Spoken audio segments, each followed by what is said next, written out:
Hello, dear explorers. Today I'm going to talk about an archetype that I really like, and I really felt very happy that this activation is now um, lighted by the sun.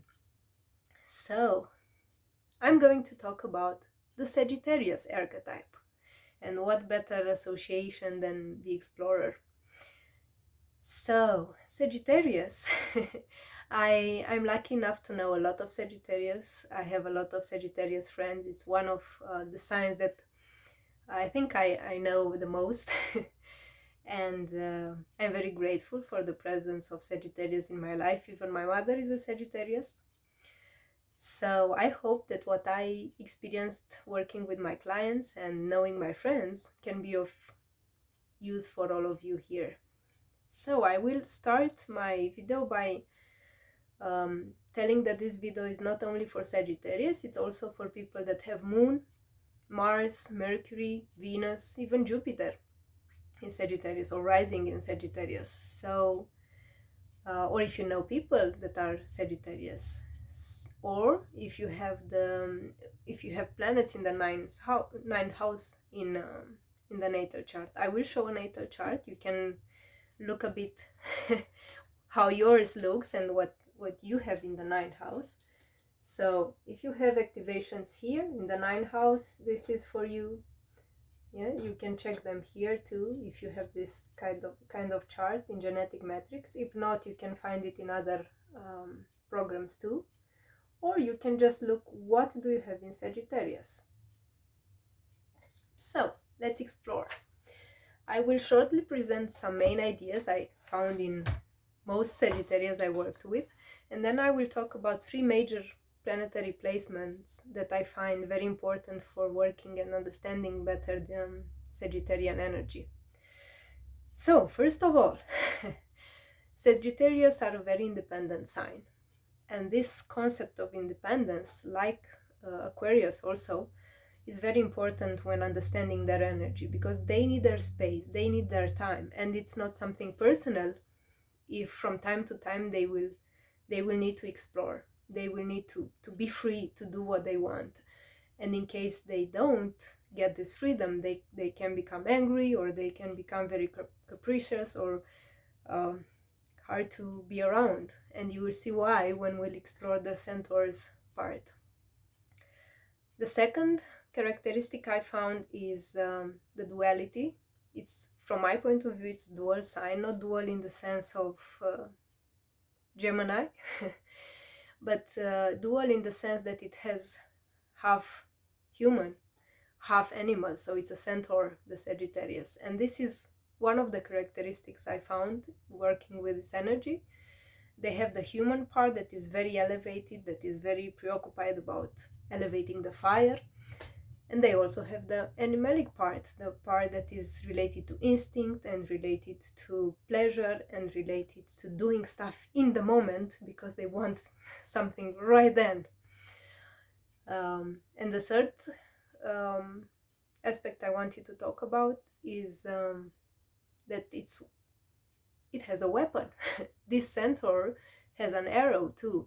And the arrow, for me, it's a symbol both that means both having a target, and when they have a target, they can focus their energy superbly to aim that target, and they are very determined to work in that direction. But it also means it's a symbol of fighting, a warrior energy. And usually the Sagittarius is very related to justice.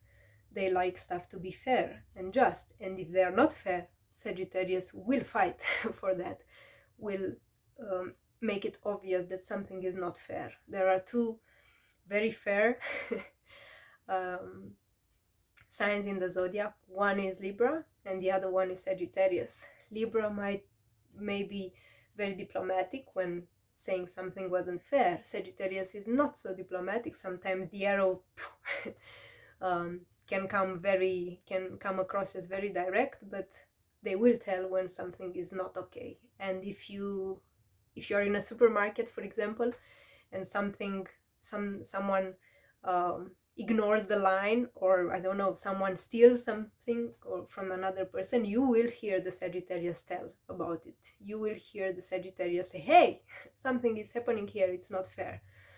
They are very socially correct and they like people to be treated correct, and they do react when something is not fair.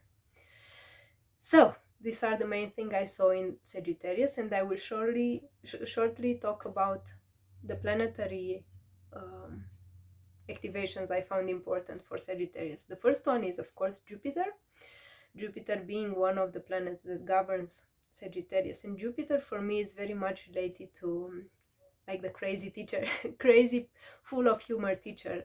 And the Sagittarius energy, it's a lot about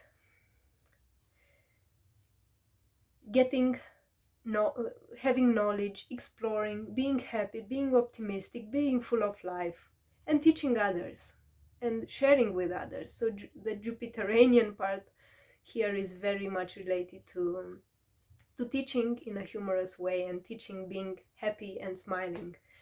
And Jupiter also talks about what is true and about religion or spirituality. So Sagittarius has also this part of being attracted to esoteric, being attracted to what is true.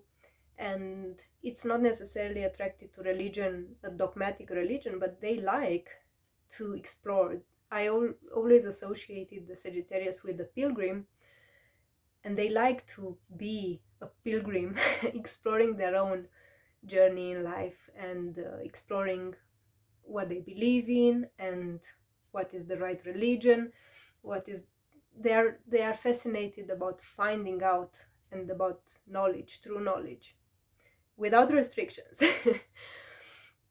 The second planetary activation I find interesting, and I got a question regarding the compatibility between Sagittarius and Taurus, because many people told they know Tauruses, and how is it possible, because it is said they are not compatible.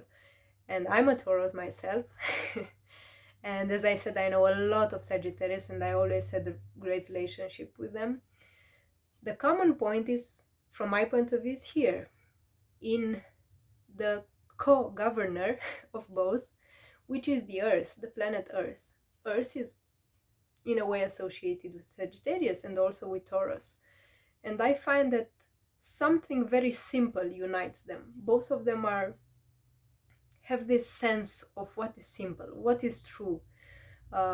They both like the pleasures of life in different ways, of course, but there is something very related to nature, related to loving nature, loving good food, even traveling in different ways. They do it in different ways, but the Earth is also related to exploring. Some may explore gardening, or some may explore traveling, it doesn't matter, but they are doing something with the Earth, they are connecting with the Earth in a way. And I find this planetary placement to be very important for Sagittarius. The third one is Chiron, and Chiron is the wounded healer, but here in the Sagittarius energy, I most want to talk about it as being one of the centaurs. And for me, the centaurs are quite a crowd, a happy and messy crowd. And I'm laughing because this weekend I had a course about centaurs, and the group was very, very full of life and full of jokes. And I just imagined a crowd of metaphorical, of course, centaurs, and it was very fun.